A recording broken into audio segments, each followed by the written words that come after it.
Yeah. What's up, Mike? How's it going? Pretty good. How are you? Good, good. Yeah, so we were just talking about the weather's a good one to start with. I feel like, especially us being in total opposite sides of the country. Um, you know, you're saying you have like already had an 100 plus day, which is crazy to me. And then one of the episodes, like you were on one of the episodes, just a couple jerks, and I heard you say Phoenix is pronounced furnace. That's right. During the summertime, it is. Oh, have you always been in Phoenix? Now I moved to Phoenix in 2008. But yeah, I was in Tucson prior to that. A little bit cooler, not quite as hot, but still pretty hot. But Phoenix is just an oven. Oh, I believe it. You know, when I think about Arizona, I think of like great Mexican food. I had a bunch of buddies in college who were from Arizona, and they just always raved about it. Is it true? Is it a myth? No, absolutely true. But people in Phoenix think they have better Mexican food, but no, you go to Tucson for the best Mexican food. And Tucson's fair. It's closer to the border, if I remember correctly. Yep, yep. Oh man, yeah. My buddies were from Wilcox, Arizona. Yeah, So I don't. They said they were like a jump and a skip away from Mexico. So they were like, yeah, we were getting some awesome food. yeah, yeah. I Hmm. usually go down to Wilcox like a couple times a year because there's a really nice racetrack down there. Like racing, like go karts, like Yep. Well, I started doing cars and then I moved into to go-karts or kart racing. Yeah. what's the fastest you've been on a like legally on a regulated track? What's the fastest you've hit? In the car, the Tesla, like 125, I think. Um, and in the kart, my kart is a single speed, so I've hit like 86. Yeah. That is great. So I'm sure you're like when you're going that fast, you got to be zoned in. Nothing like being an inch and a half off the ground going 86 miles an hour going into a turn. Is it? Do you ever race anybody, or is it usually just like strictly for like just you on the road? Yeah, no, so we do it. Southwest Carter's does it through Pro Auto Sports, and we usually do two or three practice sessions, and then our last session will be the feature race. So they group us by category of the different carts and stuff like that. But yeah, no, it gets pretty crazy, especially at the start because they start all of us together, but they grid us up in the order of our qualifying times. It can get pretty gnarly at the start until everybody starts separating. Have you been doing that for a while now? It'll be coming up on 2 years, yeah. Wow, wow, okay. Sweet. How'd you get into it? I always wanted a cart when I was younger and never never got one, and then had been into cars quite a bit, and then started tracking the car, and then I noticed the cart guys there, so I'd always go talk to them because I'm like, man, this looks like a lot of fun. And yeah, and then took the plunge and bought my first cart a couple of years ago. So, yeah, Nice, nice. And it's a, it's go a ahead, go ahead. blast. It's it's quite a bit different than the ones at the fair on the four, the electric carts. I mean, those are they got a little bit of punch to them, but nothing like these. The ones on the track. Have you? So the ones on the fair and the fair on the floor. Have you raced a couple people on there, or Yeah, have you participated? yeah. I always try to get in, when they have the opening party, and but it fills up quickly. So, yeah. But that's interesting because it really depends upon the cart you get. It seems like some have definitely have better battery or better tires than others. There was one last year. I forget what number cart it was, but you could go back through the times, and then different drivers they were all posting top times in that cart. So there is a little bit of variance there. It definitely wasn't the car that I was on. No. I was like dead last. I was like, well, but I mean that's I don't know if you did it last year or the year before, but man, those things are tricky to navigate too. It So is. It's a good workout too. yeah, it's really fun though. I mean, you're kind of like I'm sure you feel the same kind of adrenaline like on the racetrack, just kind of like going fast as heck. Like you obviously have a little more control on your end. So Yeah, it's next level, that's for sure. So, man, yeah. But one thing I did want to kind of talk to you about too was your involvement in the community. I think I heard you started the azsmug in 2006. Is that correct? yep, 6. So one more year and it'll turn 20 years old. So, Crazy. Are you guys still kind of in like a quarterly cadence, or like what kind of cadence are you guys taking? yeah, we've been in quarterly because it's a lot of work to run a user group, and the logistics are challenging. Scheduling the facility and then getting speakers and getting sponsors and everything else. So it's a bit of a challenge, and then getting people to actually show up is has been more of a challenge since COVID. Everybody's gotten comfortable to their office chairs and they don't want to leave as much. But we're slowly boosting our numbers back up to where we were, not quite where we were before COVID. So yeah. I is it just you who's running, or do you have a couple people that you work with, like somebody's coordinating the food, somebody's coordinating the sponsors, speakers. Yeah, no, I got my buddy Andrew Jimenez. He helps me with some of the stuff. Nice, nice. Yeah, I know. So myself and Jim O'Neill run the TC Smug user group. And honestly, I've been wanting to kind of like talk to other user group. What do you call it? Kind of like people who run them, just to see like, hey, where's everybody at? Like, what are some things that have been helpful for you guys in the past couple like years? So, is there anything like that you've noticed like right now we're what is it, a decade after COVID, since I think user groups probably took a really big hit, and it seems maybe it's just my perception that like it seems that they're ticking up a little more.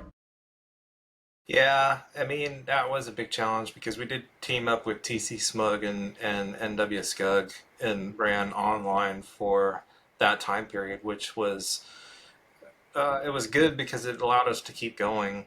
It also allowed us to reach a much larger audience of people that don't necessarily have local user groups.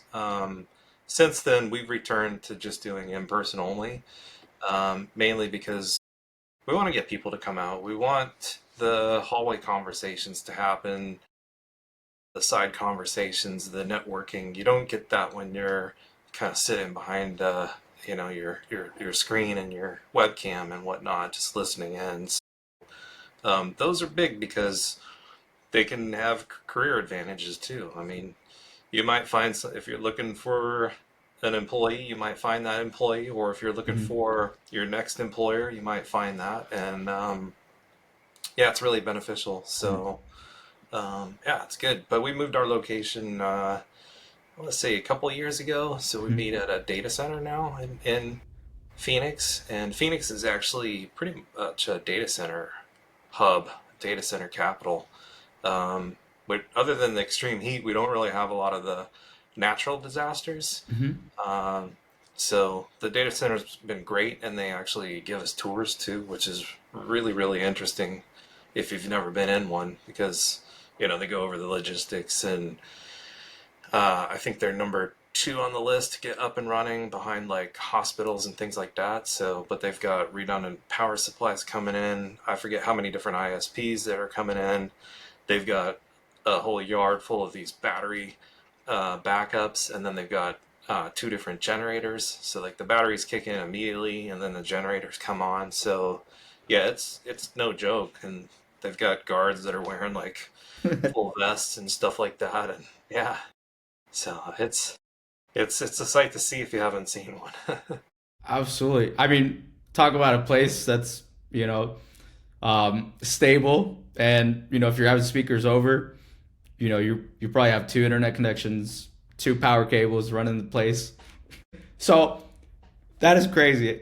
You're doing it at a data center. Is it like a conference room in the data center? Is it like, are you in the halls? You're No, they have a great conference room there, and they're just very welcoming. And um, they have a great break room and a Coke Freestyle machine that they let us use. And yeah, so it's been that was one of our previous challenges, especially when we met at the Microsoft office, because not Mhm. all Microsoft offices are the same, and we would always have to pay for parking at the Microsoft office here, and of course, they don't own the garage, but that always was another logistic item that was always a challenge, getting it right, buying the right amount of passes and all that stuff. So, but yeah, no, it's been great. They've been a great sponsor for us. If you're any vendor out there, please sponsor AC Smug and all your community events. Um, so, no, that's awesome. And I was just reading a post or a blog recently from somebody, like somebody had asked, like, what is it that you guys want out of a local user group, and they had networking, tips and tricks, and like just some vendor sessions, and it was like 100% the networking. So, but or networking and social, like, you know so many of us probably work behind like a screen, and it's kind of nice to have that camaraderie of like, hey, we're kind of all doing the same thing, and how are you all solving your own problems. So, Absolutely. mhm. Well, one thing that really has helped us at TC Smug is we built a Discord for like our TC Smug. So we have about 75 people in there. Whether they're active or not, it's a whole other story. They're pretty active. But that gives us another like great online tool. But also, we also mentioned like this is just for strictly like updates. Also helping each other out. Yeah. So, um, yeah. So just we're also just trying to see like, try different things, see what's working, what's not. So, you being in the community space for almost 20 years, I'm sure you've tried out a lot of things, and things evolve over time too. So, but it's commendable that yourself and others have been running it for 20 years. Yeah. Thanks. Mhm. And I'm sure you probably have seen a lot of people like grow with that time. Personally, like myself, if I was there, I'd have a couple white hairs by now. So,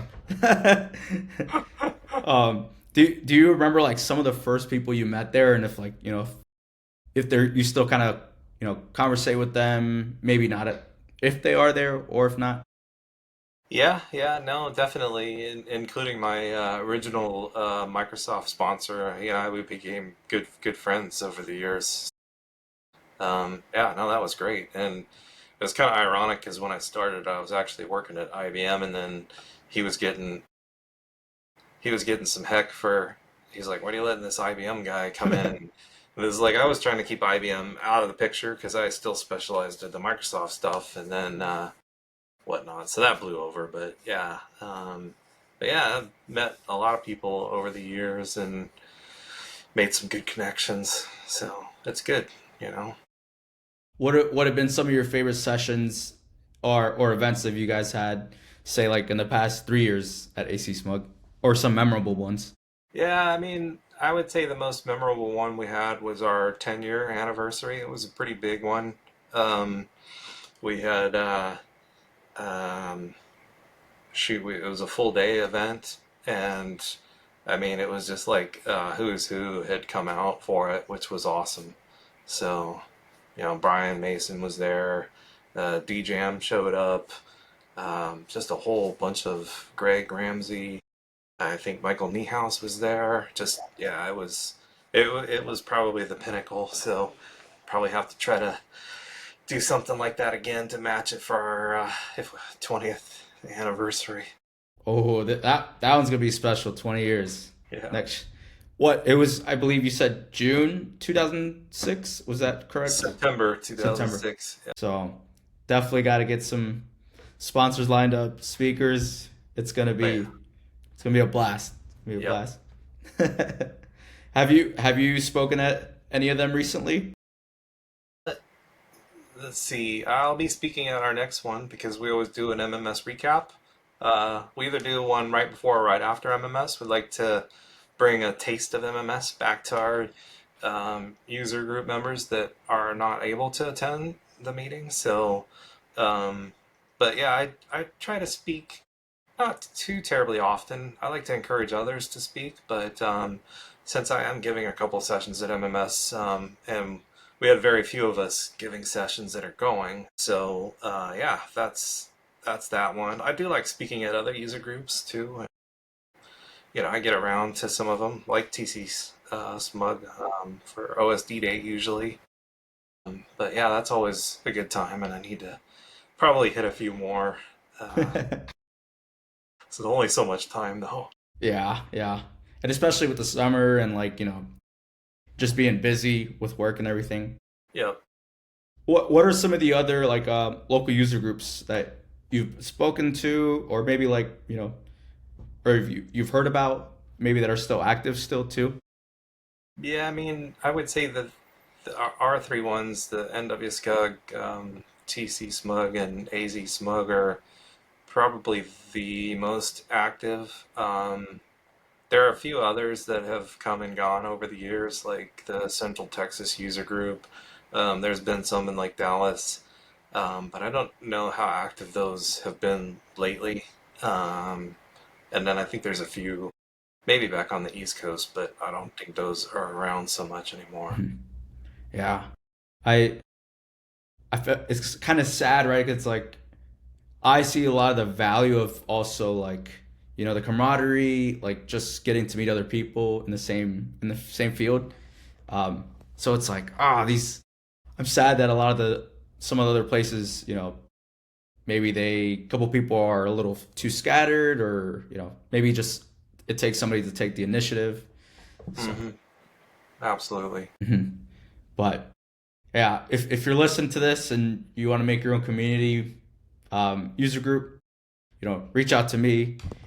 You know, if Mike extends his, his offerings, I think there is a lot of value in, the community, especially as things like, keep changing, and I feels like one day you're looking at a console and you're like, where did this go, and just all sorts of things. So. Yeah. No, I do have a blog out there. I think it's like user group getting started guide. Mhm. Probably could use a little bit of updating, but I think the overall points are probably still very valid. So yeah. Absolutely. Cool.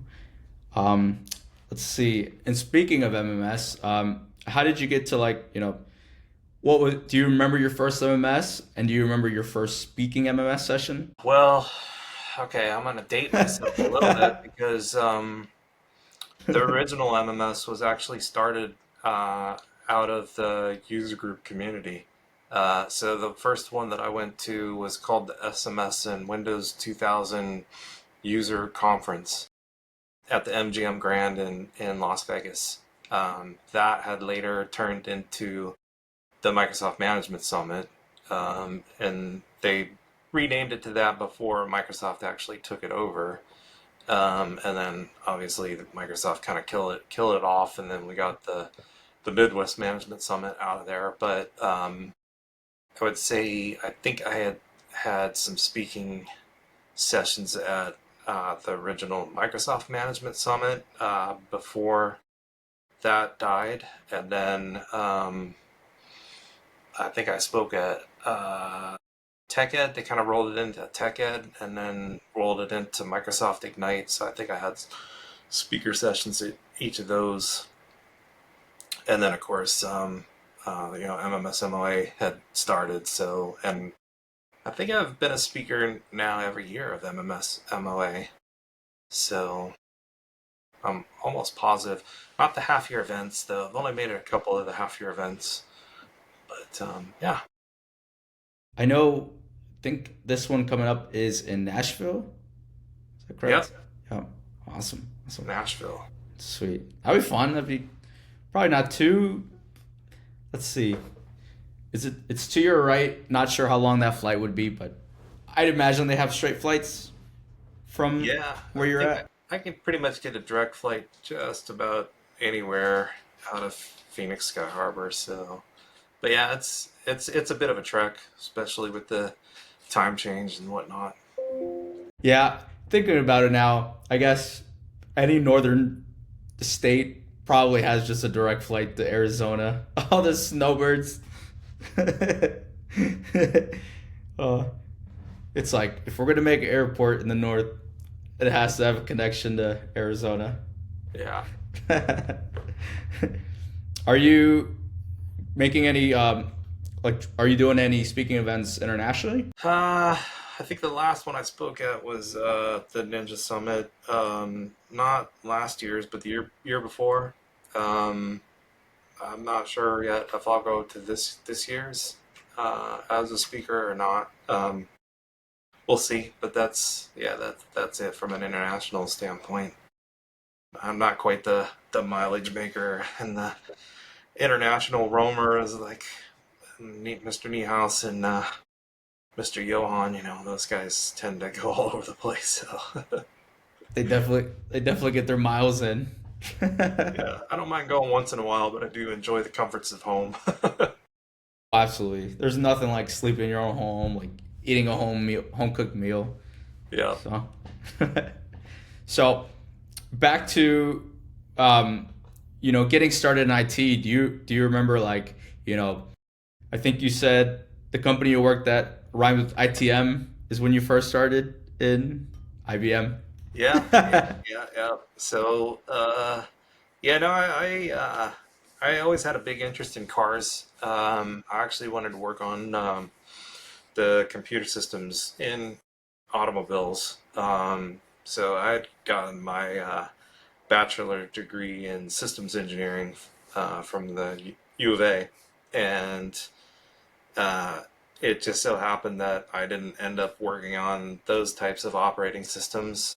I had gotten a break, and a couple guys that I knew they were interns at IBM, and they're like, "Oh, come out," because I was like, "Oh man, I need to get some experience before I graduate and all that stuff." And yeah, we just we supported some of the microcoders in the storage division, and then that was great. It was summertime. They let us work as many hours as we wanted, and yeah, that was in the day we were rolling out Windows NT 4.0 using SMS 1.2, converting the RISC 6000s over to the Pentium 2s, I think they were, and NT, and then yeah, I just ended up hiring on full time once I graduated, and yeah, was there for almost a decade, first part of my career. So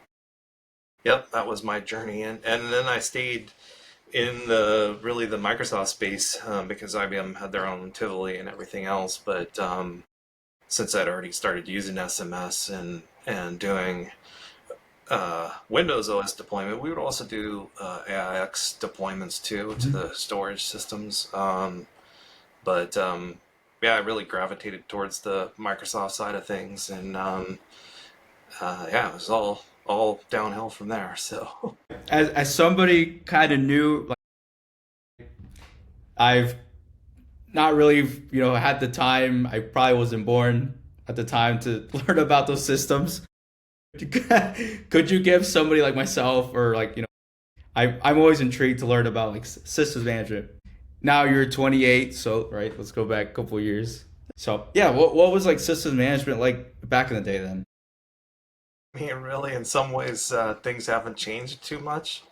Um, at least from the PC side of things, things have gotten a little bit better. But yeah, no, I remember it was a lot about the sneaker net back in the day because the management tools just were not there. They weren't very mature. I mean, they were just being born basically because the PC really took off in the business environments at that point. And yeah, so it was a lot of like what you called sneaker net, running around doing things, and then having like manual procedures of clicking through things, and then it was just a matter of, okay, how can we automate that? How can we streamline it? How can we do it so that we don't have to go in front of every machine to do these kinds of things? And I remember building out a call center that they had, and yeah, we wanted to be able to just automate everything and save like tons of hours and whatnot. So that's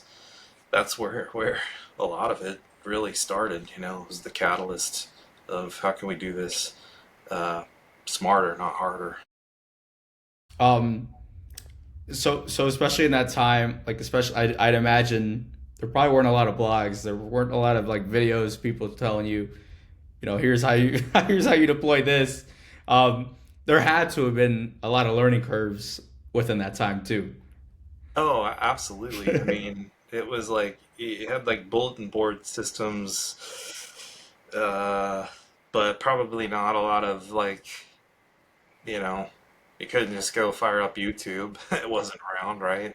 Be like, oh, let me see how to do this and whatnot. But yeah, that's when like I discovered that conference, and I was like, wow, this is great. And it was run by so it later evolved into what was called my IT Forum. And so my IT Forum had they had email distribution lists, which were great because people could just kind of like what you said with Discord, they could just fire out their questions, and then you'd get a bunch of different people chiming in and whatnot. And yeah, and then it was like the annual event. A lot of them showed up at what became the Microsoft Management Summit, and yeah, it was really neat. So that whole community was probably the go-to was my IT forum of like, hey, I'm having a problem with this or doing that and whatnot. So, but yeah, You kind of think about it. It's kind of like you guys were in the kind of the forefront of systems management. It's like, well, we got to lead the pack. Let's do it. yeah, But I mean, like you said, um, because I think a lot of people, right, maybe it's also perception again, is like some people kind of give like legacy systems or on-prem systems a little bit of like like, or you're still on-prem or you're still on legacy. It's like, but hey, a lot of the fundamentals and like the things that we built are like like they still make sense, but they are just being done in a different way. So I love to learn about like the device management, systems management kind of history. What I'm trying to say is like I still give my respect to like both platforms, and like I think you learn a lot from like the history of systems management. That's what I'm trying to say. yeah, no, absolutely. I mean, we still have to deal with a lot of the same challenges we did, and a lot of times too, people look at it more from a technology perspective, and definitely in my consulting years, I started looking at it more through the lens of business and business requirements because people are like, oh, you should jump on this latest gizmo, whatever, right? And it's like, oh, this is great and everything, and it's like, okay, A, how does that benefit the business? Hmm. What's the impact to the business? And what's the cost to the business, right? So if it doesn't provide the business any benefit, or a very minimal benefit, and the cost is huge and the impact is huge, then is it the right tool, for the job? Does it meet all the business requirements? That's another thing too that I often see in these online debates now of, you know, what tool people should be using and whatnot. But does it are there gaps, Hmm. whatnot? So it really needs to be measured based on the business requirements at hand. Hmm. Some are a lot more stringent than others, especially if you have like regulated machines, um, banking, financial machines, things like that. Um, they don't want any UI changes. Hmm. Um, It'd be nice if Microsoft actually understood that someday, especially the Windows team. They tend to introduce all these changes, and they're like, "What's the big deal?" And it's like, "Well, the big deal is this is not somebody's machine that they just play solitaire on. Hmm. This is actually performing a business function. It might be driving a line, a manufacturing line, or something like that." So, yeah, it is. It is a really big deal. So, Absolutely, yeah. Another scenario I think about is like air gapped environments, right? If you're in a fully cloud based like that, that's not really feasible, right? There is still really important cases where configuration manager makes sense. So from a business perspective and a like I'm trying to think like maybe there's some top security like I'm trying to think of where air gapped like right just maybe some places we don't even think of. So yep, definitely. so no, it's super fascinating. And another one that I learned about recently was is it ZenWorks and Novell? Those ring a bell? Rings a little bit of a bell, yeah. Yeah, because we were at a user group the other day, and I was just like, why did systems management even become a thing? And somebody was like, well, back in the '80s, computers started becoming a thing, and people just wanted their computer to work, so they're like Novell. Was it Novell was one of the first like system management Hmm. platforms. Yeah, yeah. I'm lucky. I never went down the Novell uh, path, so because they kind of, Microsoft kind of took the prize on that one, and Novell disappeared. So, um, yeah, it's interesting too. I just saw, one of those little timeline clips. I think on it was either X or YouTube where they show different things over a period of time, and this one showed all the different operating systems, which was really neat. And then the market share, and then they move up and down and stuff, and you could see like it was like some of the earlier ones for like Commodore, because I think that was probably my first computer was a Commodore 64, and yeah, it was neat to watch that how it like scrolled in there, and then there was um, the IBM operating system. Was it OS2 that was kind of competing, and then once Windows 95 came out, it just like shot to the top and went huge. Yeah, Microsoft's kind of dominated that space forever. Yeah. And is it I think I saw somewhere that you will stick to the realm of computers. Do you daily drive a MacBook now? Or at No, okay, no. okay. I still use Windows, and Surface is my go-to. Not saying either one's perfect, Yep, yep. but yeah, no, I do have a Mac. I just feel like a regular user on a Mac though, and kind of struggle going back and forth. I don't know how some of these guys go back and forth between the two, but yeah, I hadn't been using it that long. I mainly got it for more like video editing type stuff because you always hear, "Oh, Macs are better for video editing and whatnot." I got so frustrated with PC video editing that I went and bought a Mac, and then yeah, so I do like the Apple ecosystem though. Um, they tend to get ecosystem a lot better than Microsoft does. So I know I'll I'll continue to your interest too. I remember we were talking about Teslas. Do you think Tesla I remember I'm all over the place right now, but with the CrowdStrike, I think it affected Tesla at some point or something like that. And then I think Elon was like, "We're just gonna, cut off all windows," or I think he said something in that realm. I think they let Uh, her pull CrowdStrike out actually. okay, I don't so know if they ever did, but that would be if a company would do it, they could just probably just here you go, guys. Here's a bunch of computers. Yeah, I can't believe CrowdStrike didn't suffer more of a loss from that whole thing, because that was in the billions and billions and billions of dollars, like just ridiculous amount of downtime, business downtime, like, and they seem to be doing quite well. And it's just like, how does that even happen? But yeah, that whole thing was, Crazy. yeah. And you know what? I have a feeling something similar will happen again.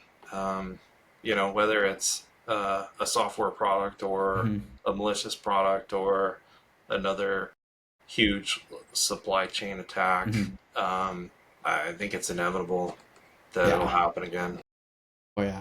Oh yeah. But I was just I'm just tossing funny ideas of like, what if Elon was like, you know what, we're just gonna make our own OS. I know they probably have, a ton of great resources to make it happen, but right, he's their Tesla's probably like, we're just gonna stick to our, you know, what we're good at. Yeah, Not saying that they wouldn't be good at that, but it's like, hey, let's not dabble into the OS world. yeah, exactly. You got to stick with your core strengths and whatnot. But yeah, I mean, that whole CrowdStrike thing got me thinking, because we've been working on some interesting technologies at Tupine for the last year or so, and one thing that we see a lot of is ransomware attacks still, like crazy amount, and getting systems back up and running and getting them back up and running quickly so you can stay in business is a big thing. But when that CrowdStrike hit, it was like, doesn't necessarily need to be a ransomware attack for it to happen. And I got to thinking of a concept of what I'm dubbing as a high availability PC. Hmm. So you think of Delta Airlines, where they were down for up to 4 or 5 days. They had people stranded that couldn't check in. When we think of high availability, we typically think of the data center, right? Yep. Yep. But in this particular case, it's not a data center. You're at an airport check-in, and you have a device that should be a high availability PC, right? Hmm. We should be able to get that PC back up to a state to where we can continue to service customers, get people checked in, whether it's at the airport or hotels or the checkout counter for a store, whatever. Um, that should be a mission critical device, because it's one thing if one or two of them go down, Hmm.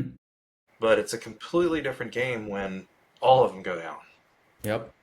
And yeah, so that's a concept that we're working on introducing to the industry, is Hmm. because I think we need to treat certain class of devices differently than Regular. just your average user, IT Mhm. user, whatever. Yep. If they go down, it's a business disruption, but it's not like an outage. Yep. So, but getting back up and running, getting back up and running quickly Mhm. is key, and having alternate type um, methods to get up and running, whether you're just booting that device and connecting into a VDI or a cloud Mhm. PC or something like that, while the other devices are being rebuilt or repaired. And then as those come up back online, you finish rebuilding the rest of them.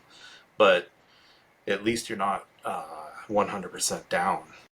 So, So it's only concept right now. It's not something that's where you guys can like where we can direct people to like, hey, go check it out at, yeah, you no. know. So I think that concept's actually published on Two Pint Software, but it really kind of ties into a couple of our products that are actually coming out. So one is Deploy R, which is our OS deployment Mhm. solution, which is kind of a next generation OS deployment. So it could be on prem if that's the goal, but it's also could be cloud based too.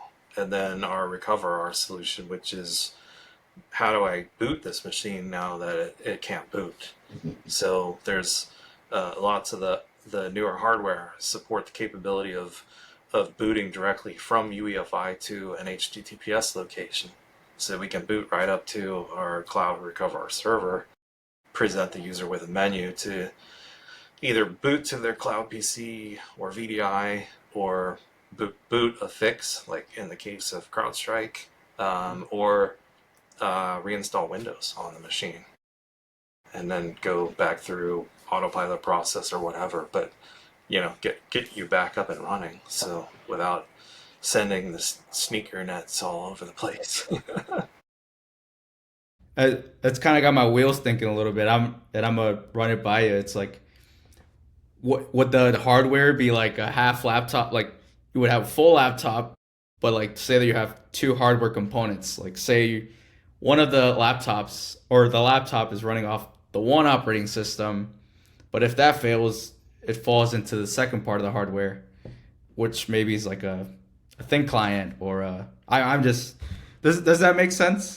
Yeah, I mean, there was a concept of like what they call dual booting back in the day, so you could dual boot different operating systems. I think Windows might still somewhat support that to an extent, but it really is based on like the file system and whatnot. But um, yeah, there's definite challenges to those approaches too. But if you can boot the machine, there's no reason why, if the OS is corrupt, or if it's encrypted, or if it's whatever, it just doesn't boot. There's no reason why that machine still can't boot to a different OS. So whether it's something that you stage locally on the device, or you're booting over the network, maybe internal network or maybe internet, um, and then you can load up whatever from there.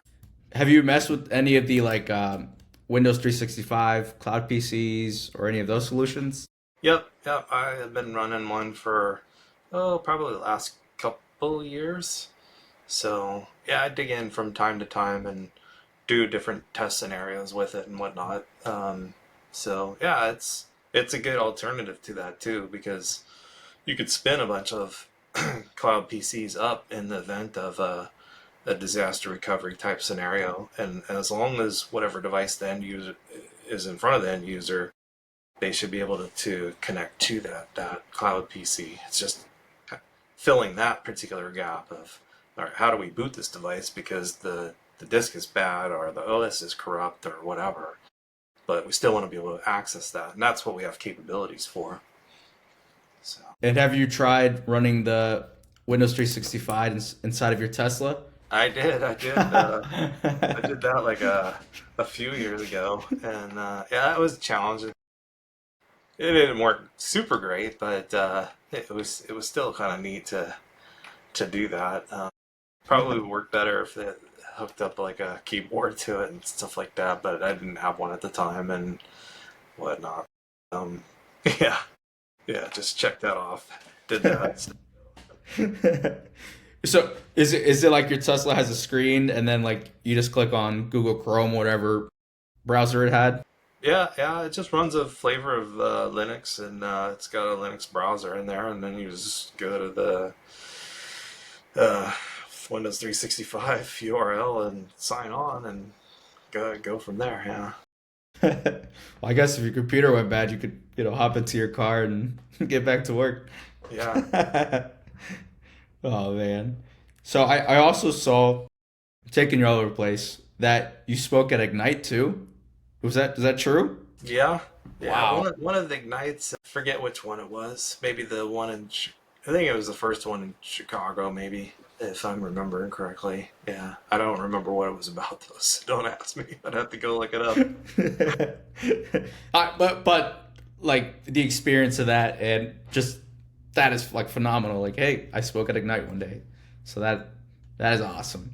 Yeah. It was neat. It was. I think it was around the whole BIOS to UEFI time frame and whatnot. I still stake that as my claim to fame, being able to do that, which was, then Microsoft got serious about it and later came out with MBR to GPT and whatnot. So, but it was still neat. I think I have a almost written blog of how I solved that problem, because it was definitely tricky, because you had to basically destroy the disk during the process, and it's like, what do we do with stuff? How do we resume that process when we go to reboot and whatnot? So I thought it was pretty clever, But yeah.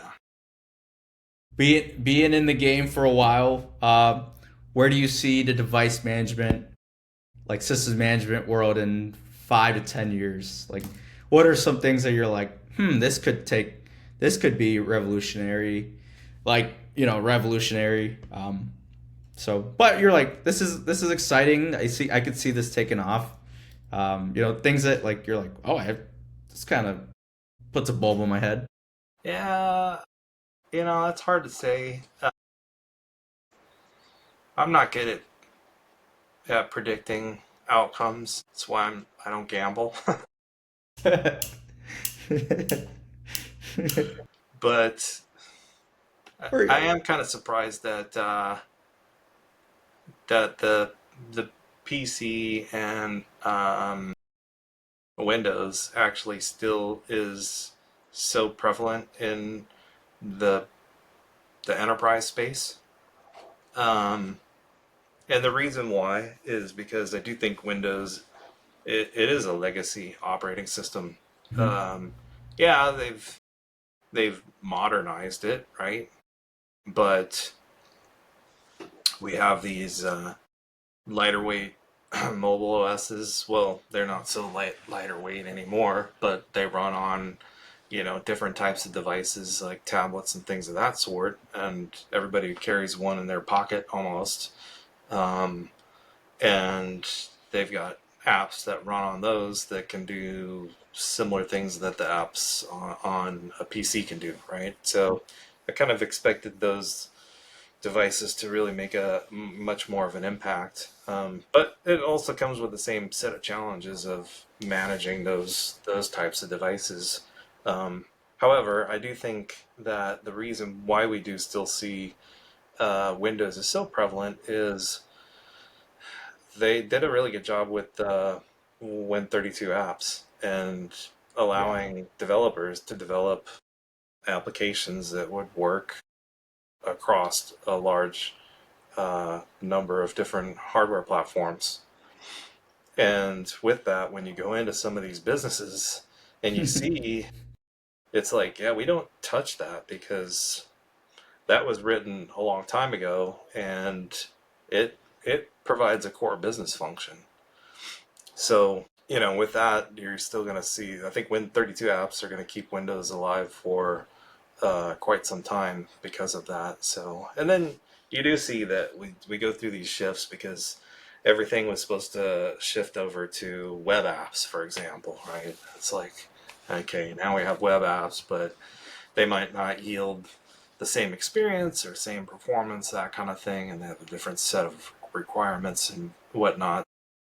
It's interesting how things kind of go in cycles. I mean, same with VDIs. Like, you see companies, they go all into VDIs, and then next thing they're pulling back, going back to laptops and desktops because what the VDIs promised, it wasn't as big of a cost savings as they expected, and it comes with a different set of headaches also that they didn't count on. But I think, like you said earlier, there's definite use cases for each types. Like, if you have a call center user, maybe like a non-persistent VDI is a good thing that meets the requirements because you can discard that VDI at the end of their session and spin up a new VDI, that kind of thing. But if you have an information worker, you're not going to basically destroy their their session after they log off.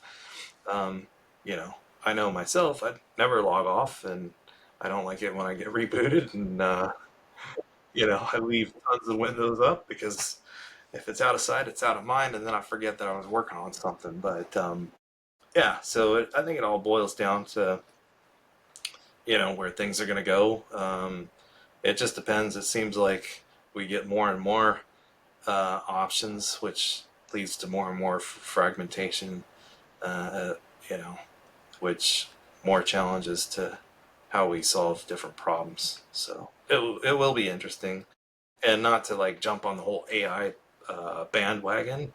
I think there are parts of AI that are actually just mind blowing. I think there's other parts that are less than stellar, but over 5 to 10 years, we're going to see some huge advances in that space, really big advances. So maybe it'll be doing everything, and then I can retire early and not have to worry about it. Yeah, it'll be interesting to see where it goes, like system management. Um, but I also think similarly, like I think it does really well on some things, but some things it's like, all right, let's get a grip of like let's pump the brakes a little bit. Yeah, yeah, they're Um, buzzwords right now for people, right? yeah, yeah, Yeah, AI.